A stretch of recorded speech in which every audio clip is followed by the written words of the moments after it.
Hey everyone, Alden from Prodigy Analytics here. Today we're going to take an in-depth look at shielding in Fortnite. Now initially our video was going to focus on medallions. We're more than halfway through that video when a patch dropped that made adjustments to medallions, rendering much of our initial analysis irrelevant. We regrouped and decided that a video about shielding in general would provide a more evergreen solution, as we can then compare any future items or features using the methods we'll present here. Also, while the information we'll cover can be applied anywhere, the scope of this video is almost entirely competitive. Now first, we broke down shield item evaluation into 5 different categories. Potential value realization considers how much shield an item can potentially restore. So for instance, if you have 40 shield, a mini can only realize 10 of its 25 potential shield value. The time to use measures how long it takes to use an item. We apply this as a penalty in our calculations, and in late game scenarios, the penalty becomes more significant, and we square the time to use value. We decided to square the time value in the late game based on the time it takes to break through different building materials. Across all 3 different material types, a single build takes an average of 2 seconds to break through, roughly the same amount of time needed to use a mini.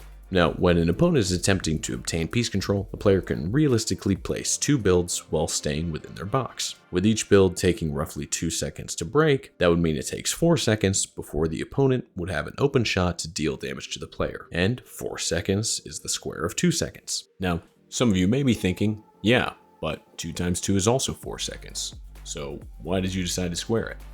We found it takes an average of 21 seconds for a player to be able to successfully use a half pot. This isn't absolute, and there is significant variance in the time required, and 21 seconds is obviously not 25 seconds. But for the purpose of our calculations, we found that squaring the values was an acceptable approximation.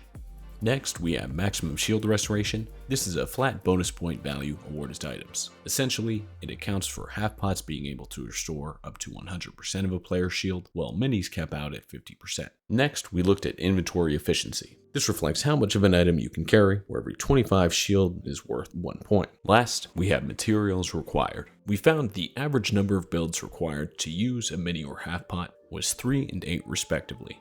We incorporated these values as a penalty that becomes increasingly significant the fewer total builds a player has. So with that, we now have our equation for calculating the value of a shield item. Potential value realization minus the time to use squared plus maximum shield restoration plus inventory efficiency minus materials used equals total shield value. For general use, we subtract the time to use without squaring it, whereas late game calculations include the squared penalty. Shown below are some of the different total valuations. An important note here is that these are all assuming that the player is already at 100 shield, and thus all the value is potential. For a general use case, there is slightly more value in half pots than there is in minis when the items are evaluated at the same total potential shield values. In the late game, the math significantly changes. Minis only see a slight drop in their value, while half pots take a significant hit. While on its own the general use equation might provide limited insight, it still is important, as we now have a defined set of parameters to compare future items and mechanics with. We'll also briefly mention that the change to the mechanics of half pots this season doesn't alter the equation. The change to half pot mechanics is significant, and in situations where inventory efficiency and value realization are irrelevant, versus Sphinx, NA versus NA to take game number 1. Like, for example, in a 1v1 situation at the end of a game, this is a massive buff to half pots and their flexibility. That's his last chance. He falls all the way down. In all other situations though, using half pots for less than their maximum value would prove to be wildly inefficient. We didn't leave out medallions completely from the video, we just hope to get this one out before any more updates are applied. We can use many of the same factors already introduced to value shield items for medallions, with minor adjustments as needed. We also applied a unique characteristic bonus to better account for a medallion's ability to continue to restore shield even when a player is building or shooting. Now, in general use cases, 1 medallion comes out to be worth slightly less than 2 half pots, and 5 medallions worth slightly more than 6 minis and a half pot. Now, medallions still hold value in the late game, as just 2 medallions is equivalent to a mini, and 5 medallions roughly 3 minis. Even so, their overall value has plummeted, and it only continues to decline as you progress through the late game.